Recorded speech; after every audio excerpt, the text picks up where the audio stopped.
छुट्टियां तो नहीं मिलेंगी बेटा, 29 जून तक आपकी है ही क्लासेस।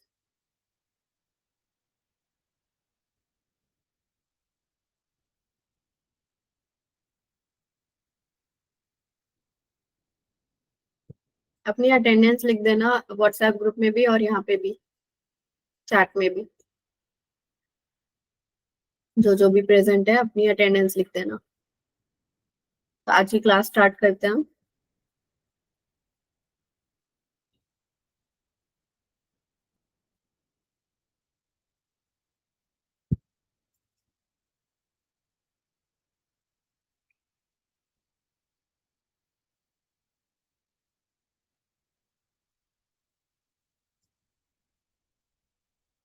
तो लास्ट क्लास में हमने इलेक्ट्रोलाइसिस पढ़ लिया था कल।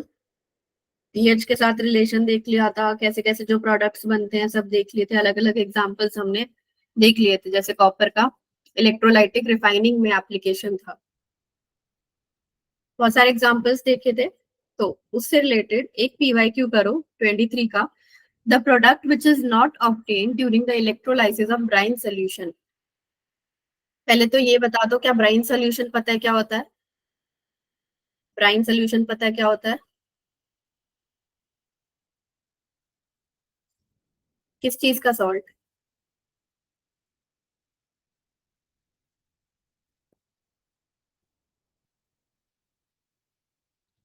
NaCl, yes.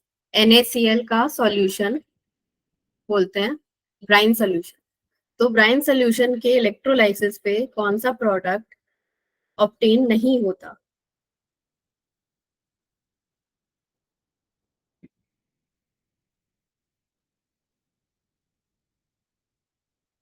H2 या HCl या NaOH या Cl2, कौन सा प्रोडक्ट ऑब्टेन नहीं होता?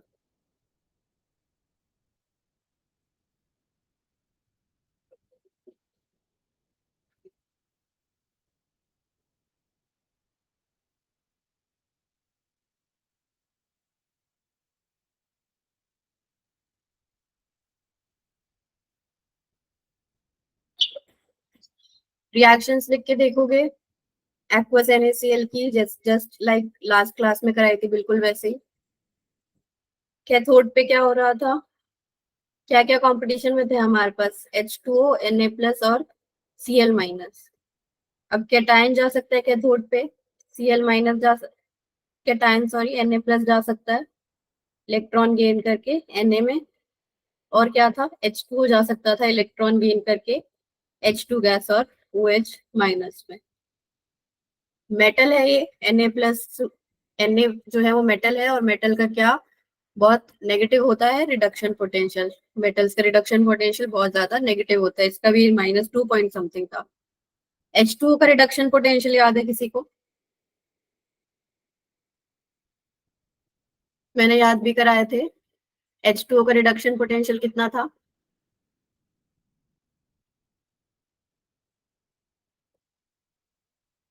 -1.23।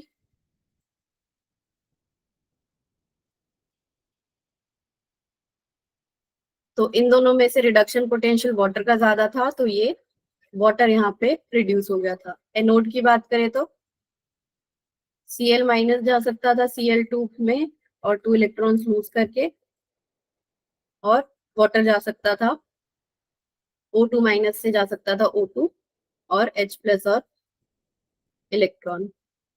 इसका इनॉट ऑक्सीडेशन पोटेंशियल था -0.83, और इसका इनॉट ऑक्सीडेशन पोटेंशियल कितना था? Cl- से Cl2 जाने का कितना था? जितना भी था वाटर से कम था, तो होनी चाहिए थी वाटर की ऑक्सीडेशन, लेकिन ओवर पोटेंशियल की वजह से किसकी हो गई थी? Cl2 की ऑक्सीडेशन। तो अब याद करो, Cl2 बन रहा था एनोड पे, कैथोड पे हमें मिल गया H2। तो ये दोनों ऑप्शंस तो ऐसे ही कट गए। अब बताना है HCl और NaOH में से, इन दोनों में से कैसे बताएंगे कौन नहीं बन रहा? NaOH या फिर HCl?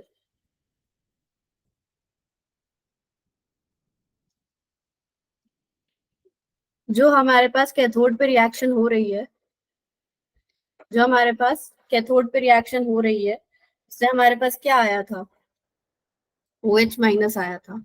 वो OH माइनस रिएक्ट कर सकता है Na+ के साथ, क्योंकि NaCl का सॉल्यूशन है। Na+ और OH माइनस मिलके बना सकते हैं NaOH। तो NaOH की तो बनने की पॉसिबिलिटी है और बनता भी है थोड़ा बहुत, लेकिन HCl ऐसी स्पीशीज है जो इसमें नहीं बनती। तो आंसर हो जाएगा B, HCl, which is not obtained.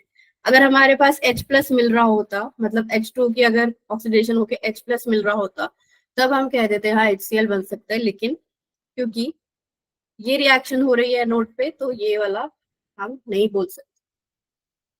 ठीक है, तो ऐसे करना था ये मेंस का 23 PYQ। इसकी वेटेज भी दिखाई थी, इतना इंपॉर्टेंट नहीं है ये, लेकिन वही बात है कि अपनी अपनी किस्मत है, कभी भी ये क्वेश्चन इसके ऊपर आ सकता है, जैसे 23 में आ गया। तो आज का ये लिख लिया है, Na+ और OH- वाली चीज लिख ली है। अब आज का जो टॉपिक रहने वाला है हमारा वो है फैराडेज लॉ। ये तीनों हम कर चुके हैं, galvanic cell, cell potential, electrolysis. अब हम करेंगे फैराडेज लॉ। तो फैराडे लॉ में देख लो, ये 19, 20, 21, 22, 23, ये टोटल। तो कैसे कैसे क्वेश्चन आए हुए हैं, 19 में 2, 20 में 4, 21 में 2, 22 में 4, 23 में 2। तो देख सकते हो हर साल ऑलमोस्ट क्वेश्चन आ ही रहा है इस पे। टोटल 14 क्वेश्चन अभी तक 5 साल में आए, तो टॉपिक बन जाता है हाईली इंपॉर्टेंट। तो इसकी ज्यादा प्रैक्टिस करनी। तो क्या है फैराडेज लॉ? फैराडे पहले साइंटिस्ट थे ऐसे जिन्होंने इलेक्ट्रोलाइसिस को एक क्वांटिटेटिव अप्रोच दी थी। क्वांटिटेटिव मतलब मैथमेटिकल अप्रोच दी थी। इन्होंने अपनी बातों को 2 लॉज में बोला। तो हम देखते क्या क्या उन्होंने बोला। तो फर्स्ट लॉ लिखो, मास deposited or released of any substance during electrolysis, mass deposited or released of any substance during electrolysis is proportional। मास जो डिपॉजिट हो रहा है या रिलीज हो रहा है किसी चीज का, इज proportional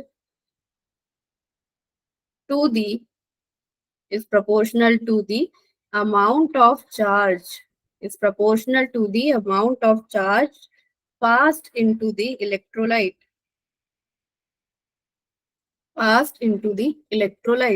मतलब इलेक्ट्रोलाइट में जितना ज्यादा चार्ज पास कर रहे हैं, तो किसी भी चीज का मास डिपॉजिट हो रहा था या रिलीज हो रहा था, जैसे कॉपर 2+ गेन करके कॉपर डिपॉजिट करा रहा था, तो इसका कॉपर डिपॉजिशन का जो मास रहेगा वो किसके प्रोपोर्शनल रहेगा?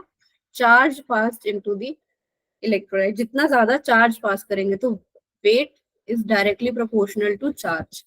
ये बोला फैराडे के फर्स्ट लॉ ने, weight is directly proportional to charge. अब इस प्रोपोर्शनैलिटी साइन को हटाने के लिए एक कांस्टेंट ला गया, तो W is equal to ZQ। ये Z क्या है? Electrochemical equivalence. Electrochemical equivalence. अब इसका मतलब क्या है? कुछ नहीं है, बस equivalent weight divided by Faraday's constant. Equivalent weight divided by Faraday's constant. Equivalent weight क्या होता है? मोलर मास डिवाइडेड बाय जो भी नंबर ऑफ इलेक्ट्रॉन्स दे रहा है या ले रहा है, मल्टीप्लाइड बाय दिस F। तो ऐसे कैलकुलेट करते हैं Z की value. Z is equivalent weight upon F, और equivalent weight is M/N। First law समझ आया? जितना भी मास डिपॉजिट हो रहा होगा, उसने क्या बोला, अगर हम चार्ज बढ़ाएंगे तो मास ज्यादा डिपॉजिट होने लगेगा, चार्ज कम करेंगे तो, हाँ, चार्ज कम करेंगे तो वेट कम डिपॉजिट होगा।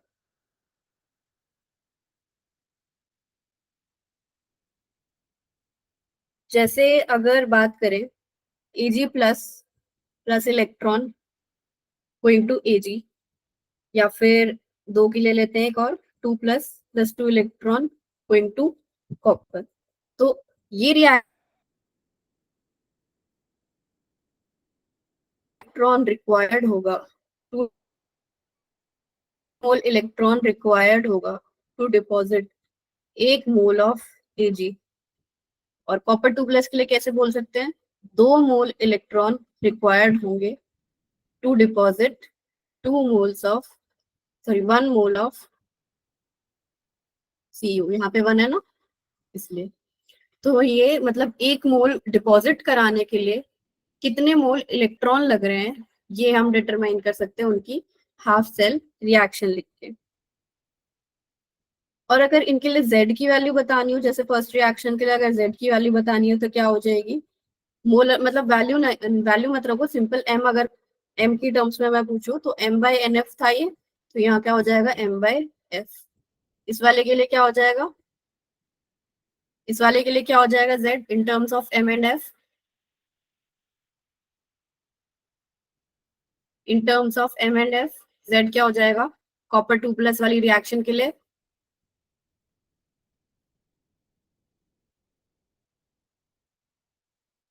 M/2F, M/2F। तो ये बात हो गई Z के बारे में। जैसे Al3+ + 3 इलेक्ट्रॉन Al, तो इसके लिए Z क्या हो जाएगा M/3F। तो ऐसे हम Z की वैल्यू निकाल सकते हैं। और Z को कैसे डिफाइन किया गया है, W = ZQ था। तो अगर हम बोल दें कि Q को हमने ले लिया 1 कूलम, अगर जब Q को ले लेंगे 1 कूलम तो क्या आ जाएगा, W = Z आ जाएगा। इससे हमने डिफाइन कर दिया कि Z is the mass deposited जब 1 कूलम चार्ज पास हो रहा हो। Z is the mass deposited when 1 coulomb of charge is passed into the solution, when 1 coulomb of charge is passed into the solution। Z को ऐसे भी define कर दिया। Units की बात कर लेते हैं Z की। यूनिट्स क्या आ सकती है, यूनिट बताओ Z की। Z है क्या, W/Q है, तो इन दोनों की यूनिट्स का रेशियो ले लेंगे तो आ जाएगा, डिवाइड कर देंगे तो ग्राम पर कूलम। W की यूनिट ग्राम, इसकी यूनिट कूलम, तो ग्राम पर कूलम। या फिर अगर ग्राम को केजीज में करके लिखो तो केजी पर कूलम।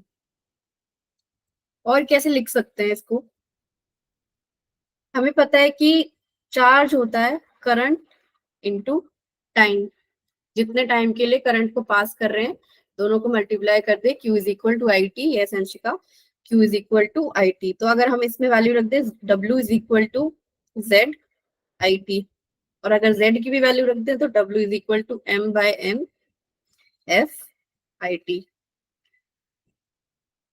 तो एक फॉर्मूला हमारे पास ये आ गया, एक ये आ गया, और ये तो आप लोगों को पता ही है। तो W = ZIT एंड W =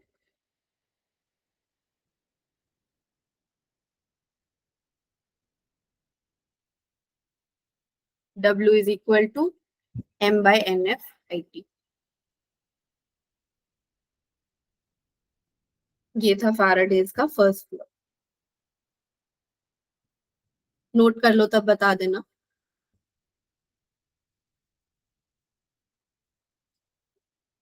ठीक है, ओके। तो नेक्स्ट है फैराडे का सेकंड लॉ। अब सेकंड लॉ में क्या बोला इन्होंने कि जैसे हमने अगर अलग अलग इलेक्ट्रोलाइटिक सेल ले लिए या बीकर में रॉड डिप कर दी, सीरीज में कनेक्ट कर दिया इनको, तो क्या होगा अगर हम इनमें से सीरीज मतलब same quantity of electricity pass करें, अगर सीरीज में कनेक्ट कर दिया तो सेम ही पास होगी।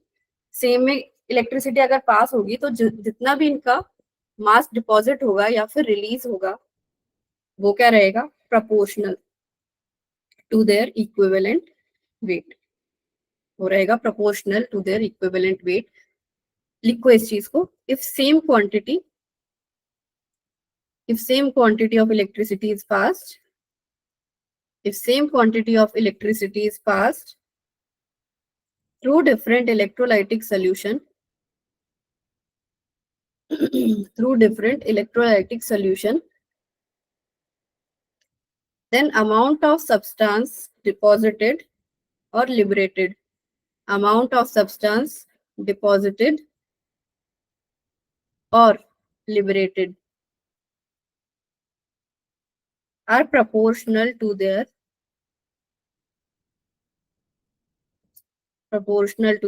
chemical equivalent weight. Chemical equivalent weight मतलब W is directly proportional to Z. ये था फैराडे का सेकंड लॉ. W अगर प्रोपोर्शनल है Z के, तो अगर हम किसी दो चीज के लिए डिफाइन करें, दो इलेक्ट्रोलाइटिक सॉल्यूशंस के लिए, तो W1/W2 is equal to Z1/Z2 लिख सकते हैं. W1/W2 is equal to Z1/Z2 लिख सकते हैं. तीन के लिए डिफाइन करते हैं अगर, तो W1/Z1 is equal to W2/Z2, W3/Z3. ऐसे जितने भी कनेक्ट कर रहे हैं उनके लिए ये चीज लिखी जा सकती है, that W is directly proportional to Z. जब सेम करंट इनमें से पास किया है, इलेक्ट्रिसिटी की वैल्यू सेम है, तब W is directly proportional to Z. कर लिया नोट?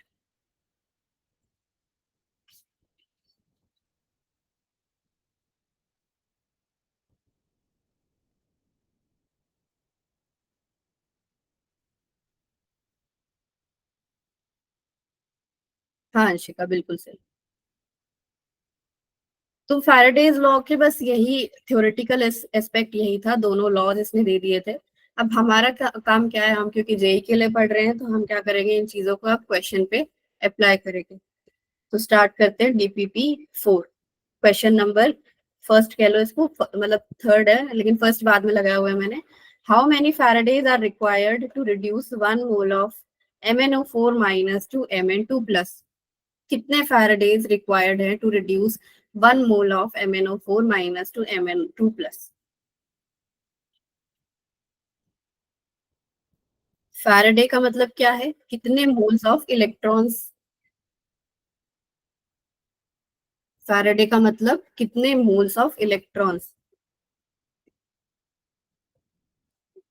बी ऑप्शन कह रहे हैं निशा. और बच्चे बताओ. निशा आप थोड़ा और सोचो. आयुषी 5. ओके.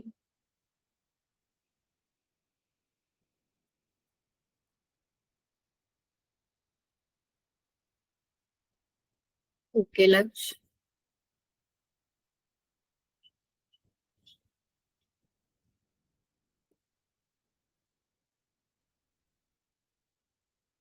ओके, तो सारे आंसर्स आ गए हमारे पास. यहाँ पे एक 1 आ गया, एक 2 आ गया, एक 5 आ गया. ऑप्शन सी किसी ने नहीं बोला, बाकी तीन ऑप्शन सबने बोल दिए. तो अब देखते हैं इसको कैसे करते हैं. तो MnO4 माइनस को रिड्यूस कराना है Mn2 प्लस में. ऑक्सीडेशन स्टेट देखो इनकी, यहाँ पे -1 नहीं है, यहाँ पे X-2 × 4 इज इक्वल टू -1. तो X क्या आ गया, 8 - 1 + 7. +7 से ये जा रहा है +2 में. कितने इलेक्ट्रॉन्स का चेंज है, हमें ये देखना है कितने इलेक्ट्रॉन्स का चेंज है. तो यहाँ +7 से +2 जाने में 5 इलेक्ट्रॉन लगेंगे, या फिर 5 मोल इलेक्ट्रॉन लगेंगे. तो ये क्या हो गया, 5 फैराडेज. तो ऑप्शन डी 5.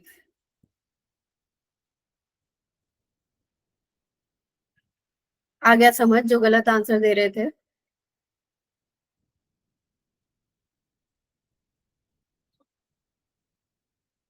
इट्स गुड कि आप एटलीस्ट ट्राई कर रहे हो, तो आपको पता चल रहा है साथ के साथ कि कहाँ गलत कर रहे हो, तो आपको अब याद रहने वाला है.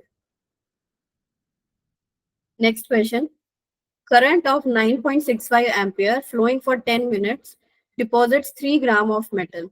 Equivalent weight of metal is. I दे रखा है, T दे रखा है, W दे रखा है. Equivalent weight हमें बताना है. ट्राई करो.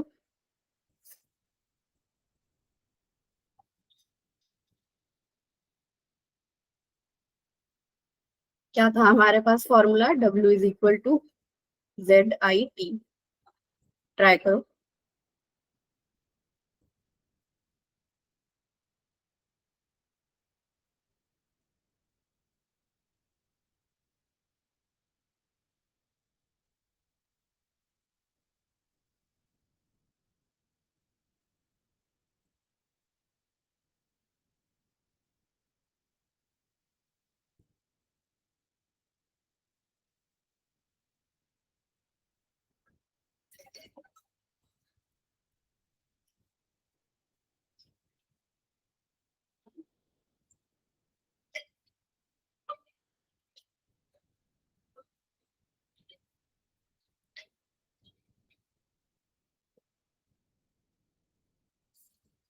30। ओके।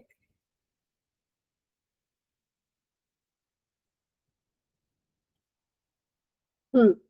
टाइम की वैल्यू हमें एसआई यूनिट्स में लेनी है, और एसआई यूनिट्स क्या होती है? सेकंड। टाइम की वैल्यू सेकंड्स में लेनी है। इक्विवेलेंट वेट क्या होता है? Molar mass by N.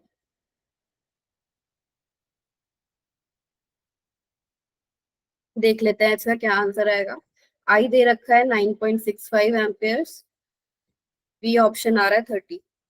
आई आई दे रखा है 9.65, टाइम दे रखा है 10 मिनट इंटू 60 सेकेंड्स, वेट दे रखा है 3 ग्राम्स। तो हमें बताना है एम बाय एन की value. W is equal to Z I T है। जेड को लिख सकते हैं M by N F I T W.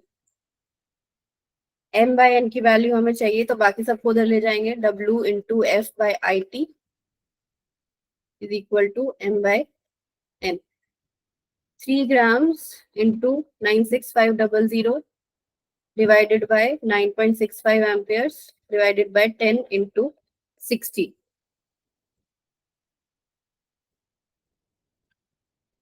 यही सॉल्व करके आ रहा है क्या? 30।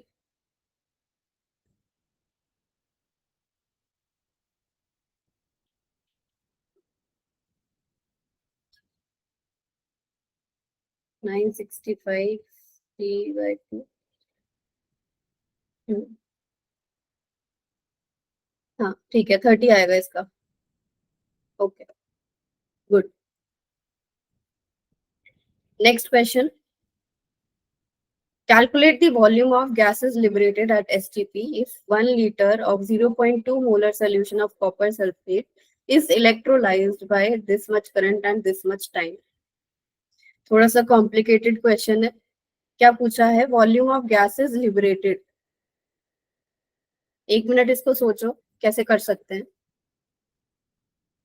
इलेक्ट्रोलाइसिस कराएंगे कॉपर सल्फेट का, तब कौन सी गैसेस रिलीज होंगी ये पूछा है, उनकी वॉल्यूम पूछी है।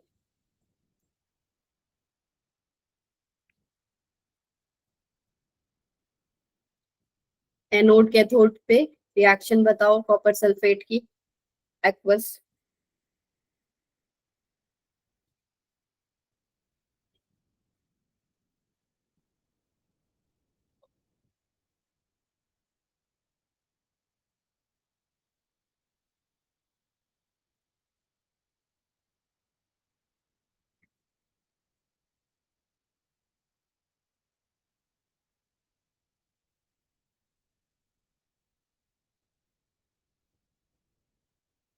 अगर हम मोल्स फाइंड आउट कर ले कि कितने मोल्स गैसेस बन रही हैं, तो हम आराम से फाइंड कर सकते हैं उनकी वॉल्यूम।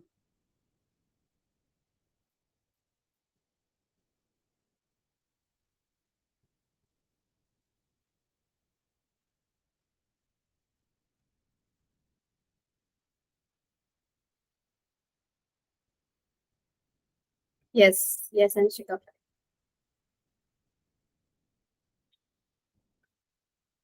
तो हमारा मेन एम क्या बन गया अब? मोल्स फाइंड करना।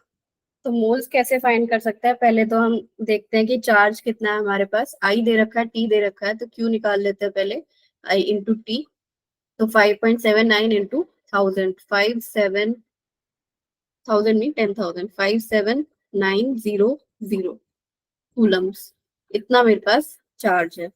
अब मैं अगर बात करूं कॉपर सल्फेट की इलेक्ट्रोलिसिस की, तो इलेक्ट्रोलिसिस अगर इसका याद करें तो क्या हो रहा था? एनोड पे H2O की ऑक्सीडेशन हो रही थी, क्योंकि SO4 माइनस की तो ऑक्सीडेशन का पोटेंशियल -2 था, बहुत नेगेटिव था, इसलिए H2O की ऑक्सीडेशन हो रही थी। तो एनोड पे H2O ऑक्सीडाइज हो रहा था। क्या मिल रहा था? O2 गैस और 4H प्लस और 4 इलेक्ट्रॉन। ये थी पूरी बैलेंस्ड इक्वेशन कि दो H2O मॉलिक्यूल से एक मोल O2 और 4 इलेक्ट्रॉन्स इस प्रोसेस में रिलीज हो रहे थे। तो इसका मतलब क्या है कि अगर एक मोल O2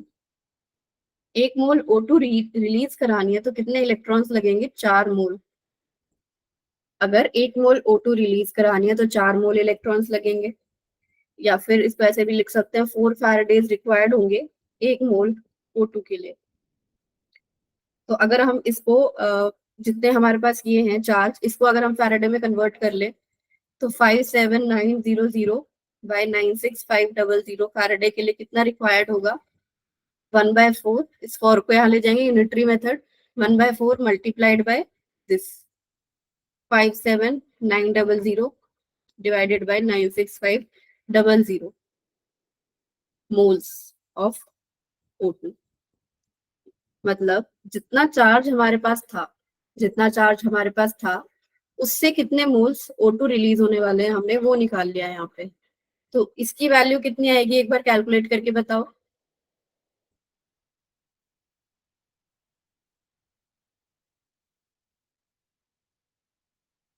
इसकी वैल्यू कैलकुलेट करके बताओ।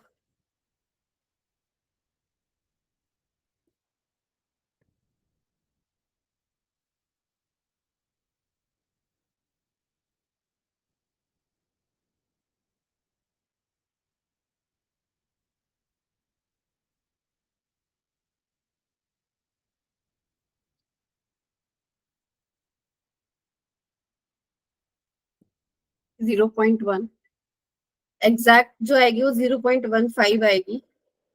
0.15 मोल्स जो है वो O2 यहाँ पे प्रोड्यूस हो रहा होगा। तो हमने O2 के मोल्स निकाल लिए, लेकिन क्वेश्चन सिर्फ यहीं तक नहीं था।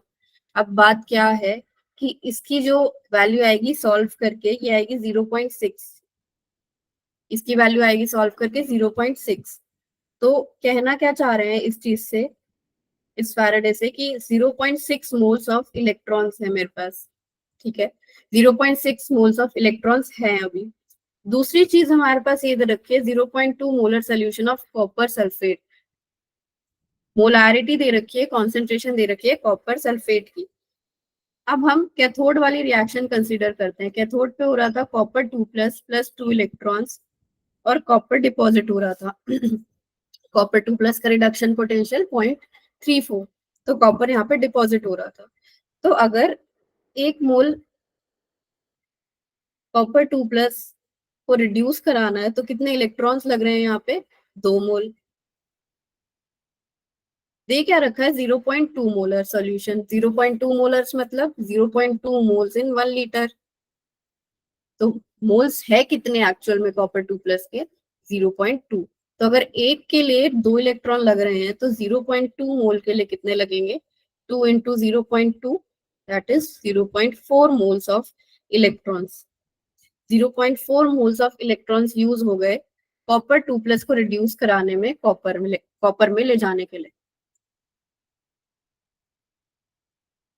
चार्ज से मैंने निकाले कि 0.6 मोल्स इलेक्ट्रॉन्स थे, और क्या है 0.4 मोल्स इलेक्ट्रॉन्स यहाँ यूज हो गए। तो अब बचे कितने? 0.6 माइनस 0.4, 0.2 मोल इलेक्ट्रॉन्स अभी भी बच गए। और ये जो बच गए हैं, ये जो इलेक्ट्रॉन्स बच गए हैं, अगर कॉपर 2+ कंप्लीटली रिड्यूस हो जाए कॉपर में, तब किसका रिडक्शन होना शुरू होगा? वाटर का। और वाटर का रिडक्शन होके क्या मिलता है? H2 gas. अब मैं यहाँ पे H2 गैस की क्यों बात कर रही हूँ, सिर्फ O2 मेरे को कैसे पता चला H2 की भी बात हो रही होगी कहीं पे? क्योंकि क्वेश्चन में लिखा था गैसेस। तो गैसेस मतलब कोई 2 गैस या 3 गैस की बात कर रहा है, सिर्फ एक गैस की बात नहीं हो रही। तो क्वेश्चन में था गैसेस, इसलिए हम दोनों गैसेस का यहाँ पे कुछ सॉल्यूशन सोच रहे थे। तो इसमें रिएक्शन में क्या होता है H2 की रिडक्शन में? अगर एक कैथोड पे हो तो कितने इलेक्ट्रॉन्स लगते हैं? 2 इलेक्ट्रॉन्स गेन करके ये H2 बनाता है और OH- बनाता है। तो अगर 1 मोल H2 रिलीज करानी है तो कितने इलेक्ट्रॉन्स लगेंगे? 2। इसको ऐसे लिखो, 2 मोल electrons required for 1 mole H2। तो अगर 0.2 मोल इलेक्ट्रॉन इसके लिए यूज हो रहे होंगे तो कितना लगेगा? 1/2 इंटू 0.2, यूनिटरी मेथड हो गया 0.1 मोल ऑफ H2। तो मोल्स ऑफ गैसेस कितने आ गए अब टोटल? यहाँ पे आए 0.15 मोल ऑफ O2, यहाँ पे आए 0.1 मोल ऑफ H2। अब इसको मल्टीप्लाई कर देंगे 22.4 से, इसको भी मल्टीप्लाई कर देंगे 22.4 से। इसकी तो वैल्यू आ जाएगी 2.24 लीटर्स, और इसकी कितनी आएगी?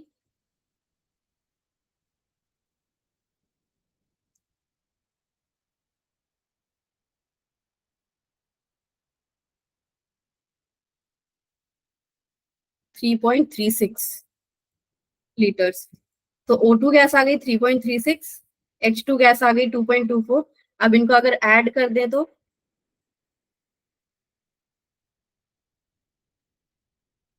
5.60 लीटर्स। 5.6, option C, 5.60 litres. तो काफी लंबा क्वेश्चन था ये, ऐसे करना था क्योंकि वॉल्यूम ऑफ गैसेस लिबरेटेड थी, इसलिए एनोड की ऑक्सीडेशन मतलब O2 के साथ साथ हमने ये भी कंसिडर करना था कि H2 कितना रिलीज हो रहा होगा। समझ आया ये?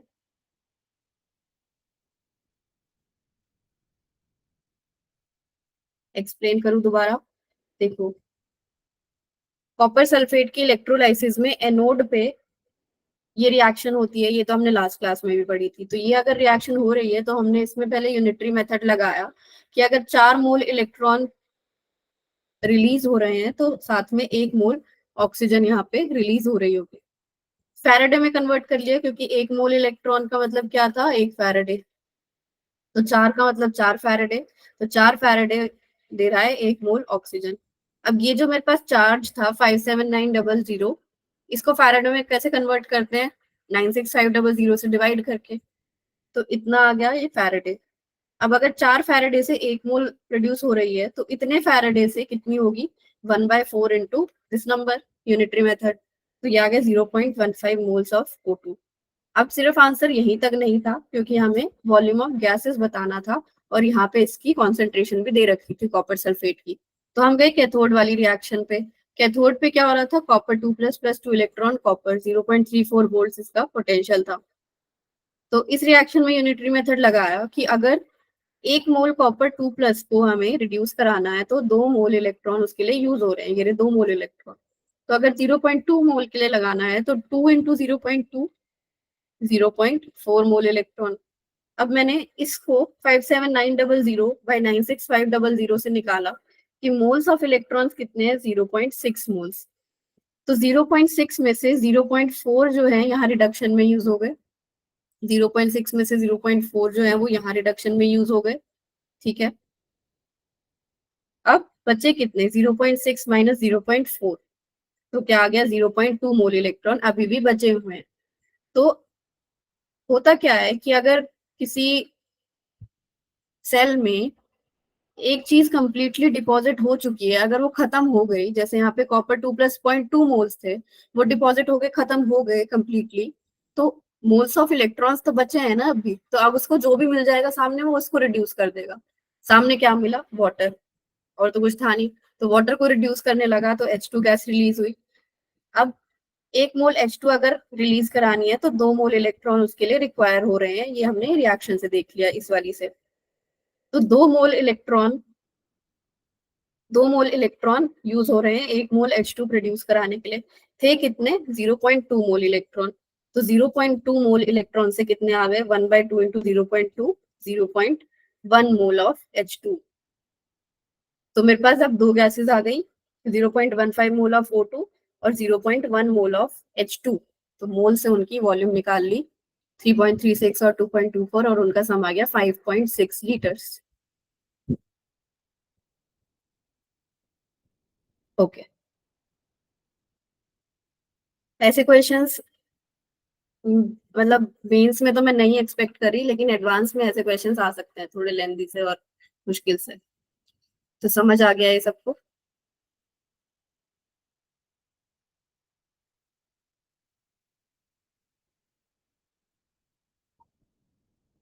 ओके, आगे चलते हैं फिर। नोट करना है, नोट कर लो।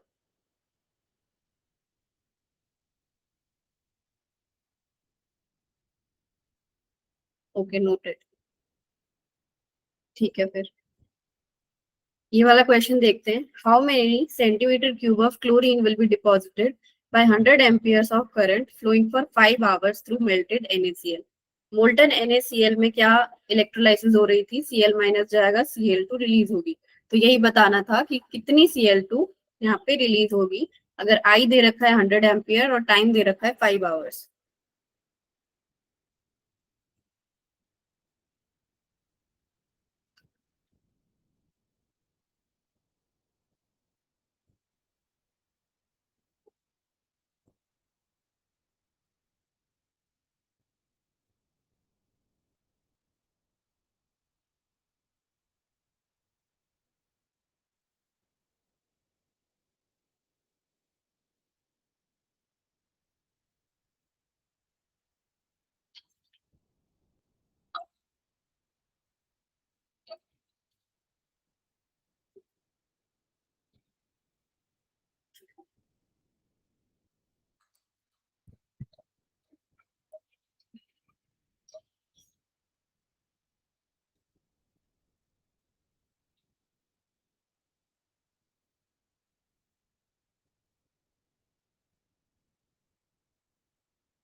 ऐसे टाइप के क्वेश्चंस को अप्रोच कैसे करते हैं?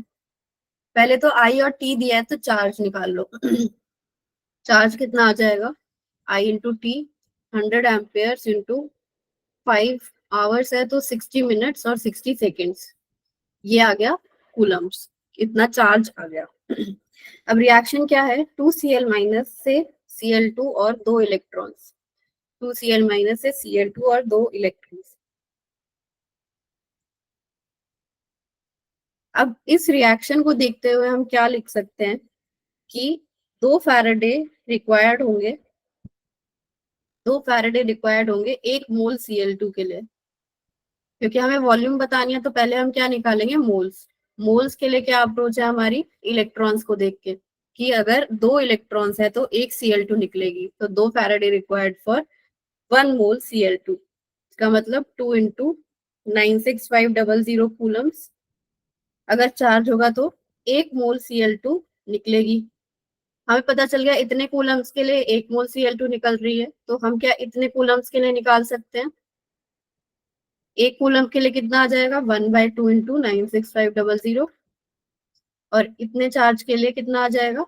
इसी को मल्टीप्लाई कर देंगे, 1/2 into 96500 को मल्टीप्लाई कर देंगे 100 into 5 into 60 into 60। इतने मोल्स ऑफ Cl2 प्रोड्यूस हो जाएगी। और अगर मोल्स पता चल गए तो मोल्स को मल्टीप्लाई कर देंगे 22.4 लीटर से, तो वॉल्यूम भी हमें पता चल जाएगी।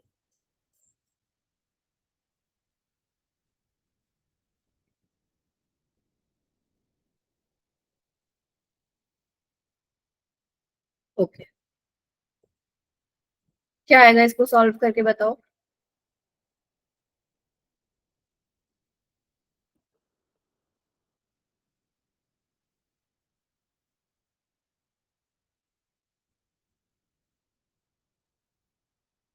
9.3 मोल्स आ रहा है Cl2 के, और इसको मल्टीप्लाई करके आ रहा है 22.4 से, क्या?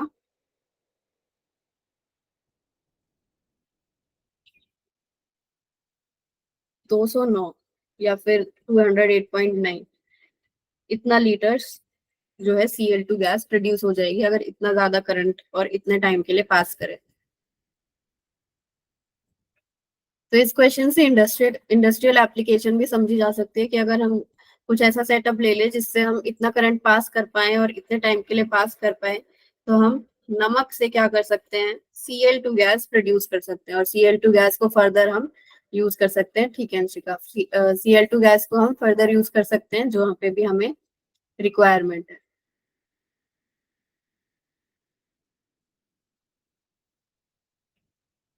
चले नेक्स्ट क्वेश्चन पे।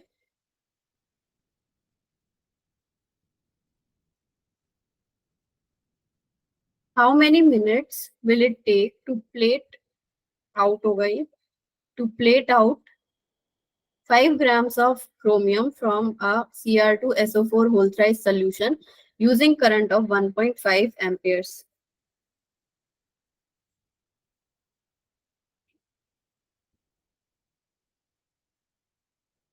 1.5 एम्पियर्स का करंट है, तो इसमें क्या बताना है हमें, टाइम मिनट्स में कितना लग जाएगा अगर हमें 5 ग्राम सीआर डिपॉजिट कराना है इस सॉल्यूशन से।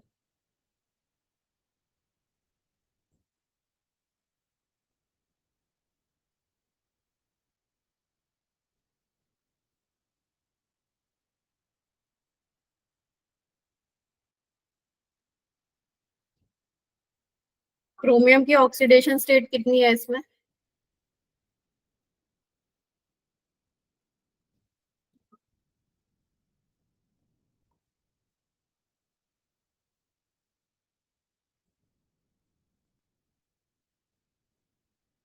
क्रोमियम की ऑक्सीडेशन स्टेट कितनी है Cr2SO4 होल थ्राइस में?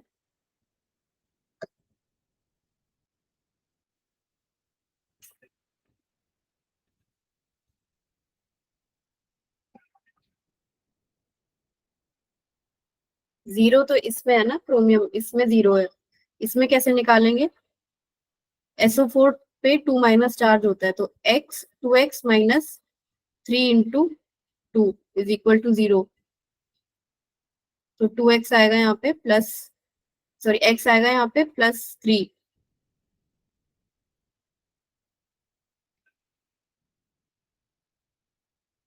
यहाँ पे एक जगह माइनस, समझ आया? +3। हाँ, शानुप्रिया, आयुषी, अंशिका, ठीक है।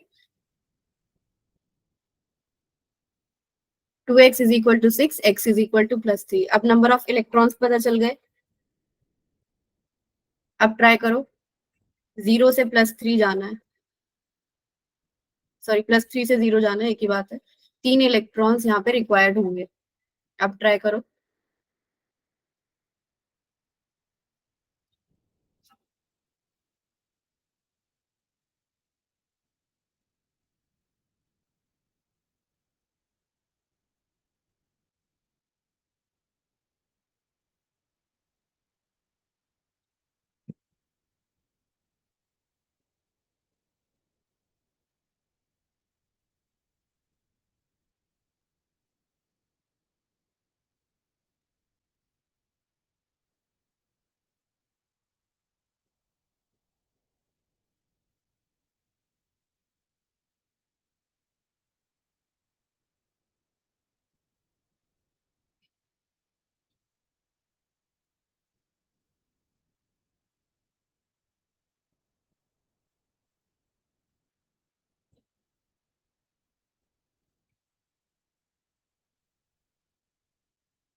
आई दे रखा है 1.5 एम्पेयर्स, टी हमें फाइंड करना है, और क्या दे रखा है, 5 ग्राम्स ऑफ, डब्ल्यू दे रखा है 5 ग्राम्स।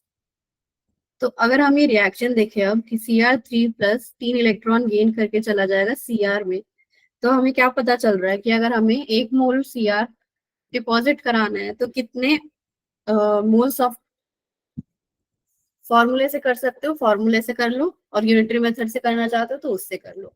ठीक है, आंसर आना चाहिए बस, और कोई दिक्कत नहीं है। ऑप्शन बी आ रहा है ऋषि, गुड। ऑप्शन बी ही है इसका, 309 आ गया, ठीक है। 1 मोल Cr को कितने चाहिए? 3 फैराडे करंट या फिर 3 मोल इलेक्ट्रॉन्स। 1 मोल का मास दे रखा है 52, तो मतलब 52 ग्राम्स के लिए चाहिए 3 फैराडे। तो 5 ग्राम्स के लिए निकाल सकते हैं 3f/52, 3f/52 × 5, इस 5 को मल्टीप्लाई करके ×5, तो ये आ गया चार्ज। चार्ज होता है I × T। टाइम हम यहाँ से निकाल लेंगे, आई आ गया, क्यू आ गया हमारे पास। तो टी क्या हो जाएगा, 3 × 96500 × 5/52। और इस, यहाँ पे जो आई था इसको भी नीचे ले गए, यहाँ पे जो आई था इसको भी नीचे ले गए, तो क्या आ जाएगा 1.5। इसको सॉल्व करके आपका 309 कुछ आ रहा होगा, अगर फॉर्मूले से किया है तो वो भी ठीक।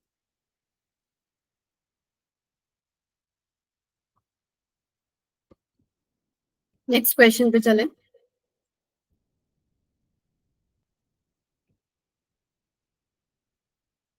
नेक्स्ट क्वेश्चन पे जाने से पहले मैं एक टॉपिक और करा देती हूँ, करंट एफिशिएंसी वाला। ये 2 क्वेश्चंस रह गए अभी, इसको करते हैं पहले, करंट एफिशिएंसी। करंट एफिशिएंसी क्या है? एफिशिएंसी जैसे आप थर्मोडायनेमिक्स में पढ़ के आए हो, हीट इंजन की कुछ एफिशिएंसी थी कि हम जितना उसमें हीट पास कर रहे थे उतना कंप्लीटली वर्क नहीं मिल रहा था, कुछ परसेंटेज मिल रहा था, और उसी परसेंटेज को क्या बोल रहे थे, एफिशिएंसी, कि कितना एफिशिएंट है कोई काम करने में। कि जैसे आप अपना एग्जांपल लो, जैसे ये आप कुछ खाना खा रहे हो, फूड खा रहे हो, तो आप उस फूड को क्या 100% वर्क में कन्वर्ट कर पाओगे? नहीं कर पाओगे। आपकी बॉडी भी कॉन्टिन्यूअसली हीट एमिट कर रही है, राइट? तो वो फूड जो आपने खाया वो कुछ हीट रिलीज करने में लग गया, और बाकी जो आप कुछ काम कर रहे हो उसमें लग गया, तो वर्क में जो है वो आपका फूड कंप्लीटली कन्वर्ट नहीं हो पाया। तो इसी चीज को क्या बोल रहे हैं, एफिशिएंसी। सिमिलरली यहाँ पे करंट एफिशिएंसी क्या है, कि जितना हमने उसमें इलेक्ट्रिसिटी पास करी, जितना मास डिपॉजिट होना चाहिए था, किसी मेटल का जितना मास डिपॉजिट होना चाहिए था वो उतना नहीं हुआ, उसका कुछ कम हुआ, कुछ परसेंटेज हुआ, वही है करंट एफिशिएंसी। तो इसको कैसे फॉर्मूला में लिखते हैं mathematically? Mass actually produced divided by mass that should have been produced. कितना होना चाहिए था, mass that should have been produced, multiplied by 100। ये है करंट एफिशिएंसी। एक और तरह से हम इसको लिख सकते हैं, चार्ज एक्चुअली यूज्ड, कितना चार्ज एक्चुअल में यूज हुआ और कितना चार्ज हमने पास किया था, चार्ज पास्ड मल्टीप्लाइड बाय 100। ये होता है करंट एफिशिएंसी। अब इसके पीछे रीजन क्या हो सकता है, जैसे यहाँ पे हीट रिलीज हो रही थी, वैसे क्योंकि ये पूरा इलेक्ट्रोलाइटिक एक सेल है, वायर वगैरह कनेक्टेड है, वायर के कुछ रेजिस्टेंस होंगे, उसको ओवरकम करना होगा, राइट? तो इन सब फैक्टर्स में, बाकी करंट के बारे में तो आप मेरे से ज्यादा जानते हो, फिजिक्स में पढ़ते हो इलेक्ट्रिसिटी, तो उन सब रीजंस की वजह से कुछ रेजिस्टेंस ओवरकम करना होगा, और भी कुछ फैक्टर्स होंगे। तो कंप्लीटली ये हमारा मास जो है वो डिपॉजिट नहीं होता, कुछ परसेंटेज डिपॉजिट होता है। जितना हमने सोचा, W = ZIT लगा के, या फिर वो यूनिटरी मेथड लगा के, जितना W होना चाहिए था उतना ना होके कुछ कम हुआ। तो दिस इज करंट एफिशिएंसी। समझ आई ये चीज?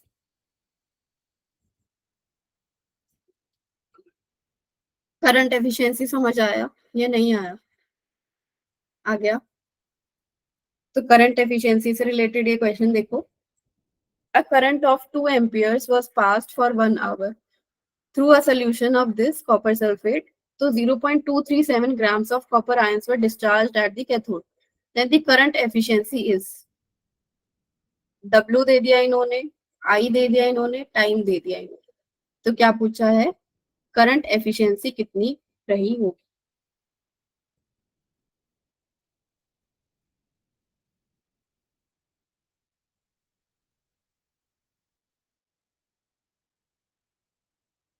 ये W क्या है, जितना एक्चुअली मतलब ऑब्जर्व हुआ, कितना प्रोड्यूस हुआ है, जो एक्चुअल में होना चाहिए था वो आप लोग पहले फाइंड करोगे, उसके बाद करंट एफिशिएंसी निकलेगी।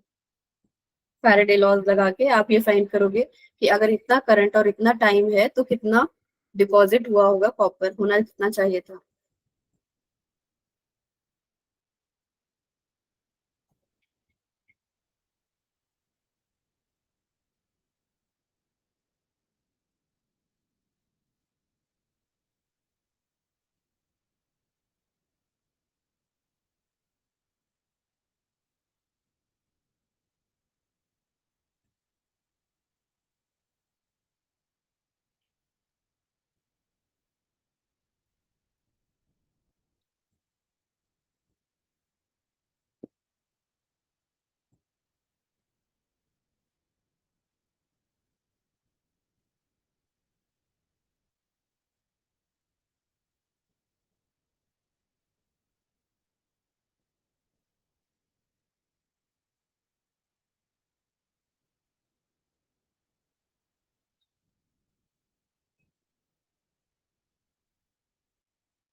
आया क्या आंसर?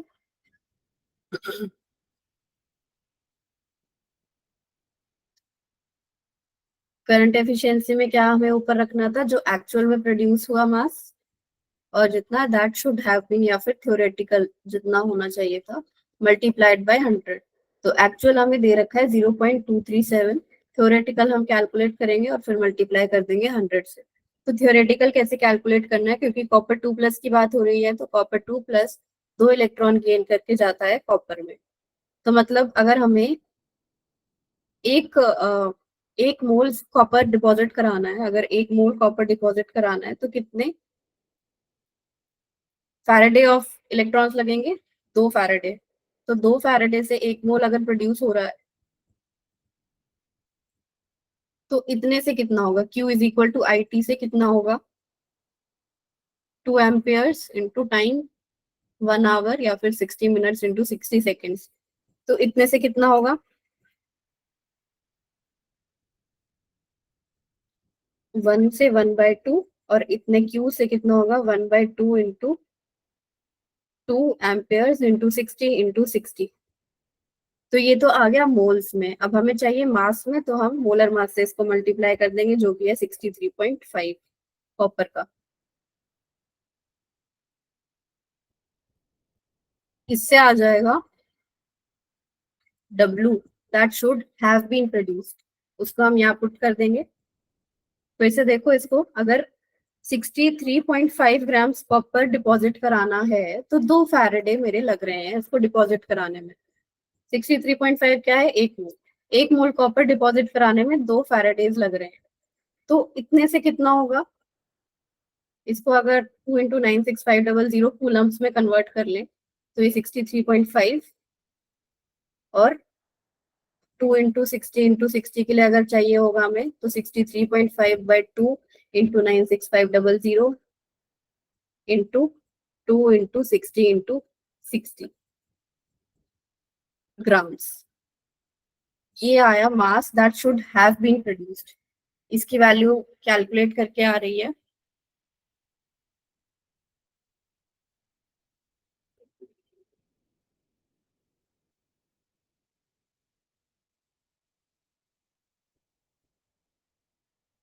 2.37। तो 0.237 डिवाइडेड बाई 237 इंटू 100, तो ये क्या आ गया? 10%। तो ऑप्शन सी। क्या करना था? बस थ्योरेटिकली मास निकालना था, जो आप लोग अभी तक करके आए हो। या तो आप W is equal to Z I T से भी निकाल सकते थे, जेड में क्या रख देते फिर, M/NF आई टी, ऐसे भी निकाल सकते हो। वरना अगर ये वाला मेथड मैं इसलिए बता देती हूँ कि इनकेस अगर फॉर्मूला भूल जाओ कहीं पे, तो आप इस लॉजिक से भी, यूनिटरी मेथड से भी कर पाओ, वरना फॉर्मूले से तो हो ही जाएगा। तो आंसर क्यों नहीं दे रहे थे? फॉर्मूला तो आप लोगों को आता है, थ्योरेटिकल मास निकालना आता है, कहाँ प्रॉब्लम आ रही थी?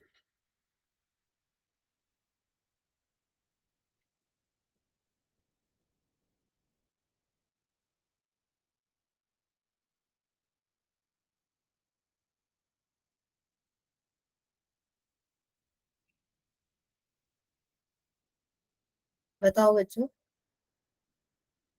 चलो अब आ गया समझ फिर।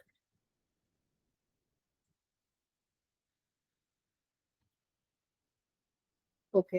तो करंट एफिशिएंसी की क्वेश्चंस इस तरह से सॉल्व करने हैं। एक्चुअल मास आपको दे रखा होगा क्वेश्चन में, क्योंकि आप वो खुद तो निकाल नहीं सकते हो, आपके पास है नहीं वेइंग बैलेंस, और ना ही वो कंपाउंड है, तो एक्चुअल आपको दिया होगा। थ्योरेटिकल आपको कैलकुलेट करना आता है, उसको रेशियो में रख के मल्टीप्लाई कर देंगे 100 से।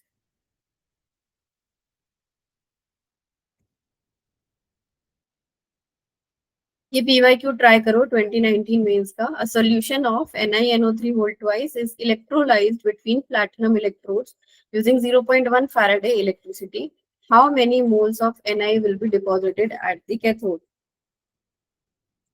कितने मोल्स Ni डिपॉजिट होंगे कैथोड पे? मोल्स बताना है सिर्फ, मास नहीं बताना।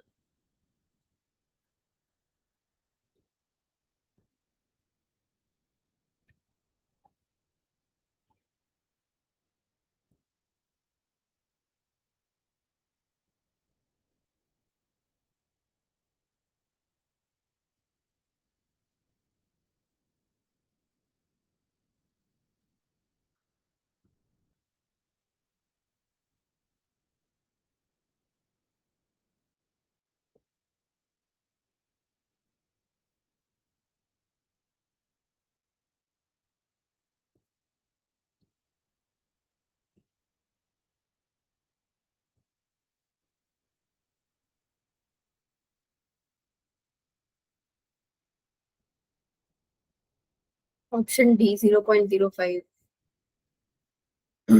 ठीक है, इसको देख लेते हैं जल्दी से। Na2+ को 2 इलेक्ट्रॉन अगर गेन करा दे तब डिपॉजिट होगा Na। तो अगर 1 मोल Na डिपॉजिट कराना है तो चाहिए होंगे 2 मोल इलेक्ट्रॉन या फिर 2 फैराडे। 2 फैराडे से 1 मोल Na दिया कितना है, 0.1 फैराडे। तो क्या हो जाएगा, 1/2 इंटू 0.1, ये आ जाएगा 0.05 मोल्स। तो जहाँ पे सिर्फ मोल्स पूछा हो, आप वहाँ पे फॉर्मूले की जगह डायरेक्ट इस यूनिटरी मेथड से करो। और जहाँ पे अगर मास की बात हो तो वहाँ पे आप W = ZIT लगाओ। ऐसे आपके क्वेश्चंस जल्दी बनेंगे।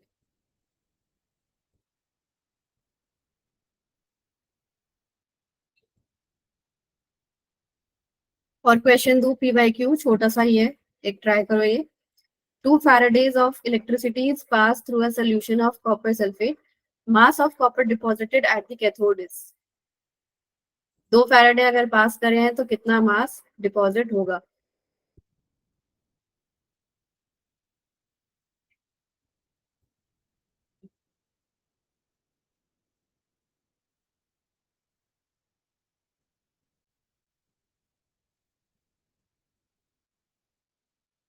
पेन भी नहीं चलाना इस क्वेश्चन में, ऐसा क्वेश्चन आया था।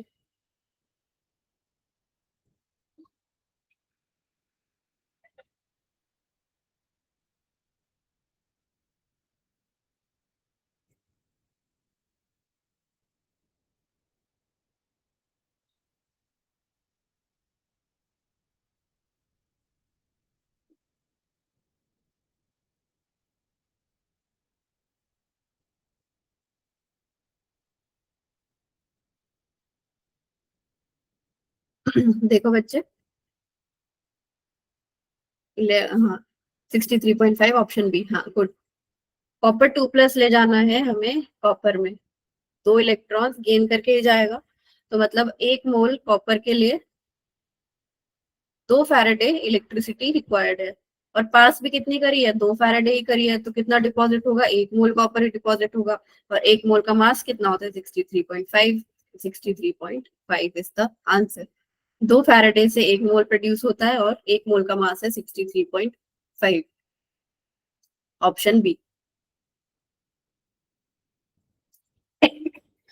ठीक है बच्चों, नेक्स्ट मतलब बाकी क्वेश्चंस हम कर लेंगे नेक्स्ट क्लास में। और होमवर्क डीपीपी में इसकी शेयर कर दूंगी। फैराडे से रिलेटेड होमवर्क डीपीपी आप लोग सॉल्व कर लेना। कर रहे हो वैसे, जो अभी तक मैंने सेंड करी है वो करी है आपने। वो होमवर्क डीपीपीज बिल्कुल आपके एग्जाम को इम्पोर्टेंस में रखते हुए बनाए गए, इसलिए मैं बार बार यही बात बोलती हूँ, उनको प्लीज सॉल्व करते रहो। और मेरे को एक इम्पोर्टेंट बात ये करनी है कि कल मतलब वेडनेसडे को हमारी 10:30 पे केमिस्ट्री क्लास होगी। कल के लिए बस, क्योंकि फ्राइडे को हमारी क्लास नहीं हुई, वो फ्राइडे वाली कल वेडनेसडे 10:30 से 11:30। जो आर्म्ड फोर्सेस वाले बच्चे हैं वो प्लीज अपने ग्रुप में इस बात को शेयर कर देना। और एसओएससी वाले में मैं लिख दूंगी ये चीज, 10:30 से 11:30 कल केमिस्ट्री की क्लास सेम लिंक पे ही होगी। ठीक है बच्चों, तो अगर कोई डाउट नहीं है तो आप लीव कर सकते हो।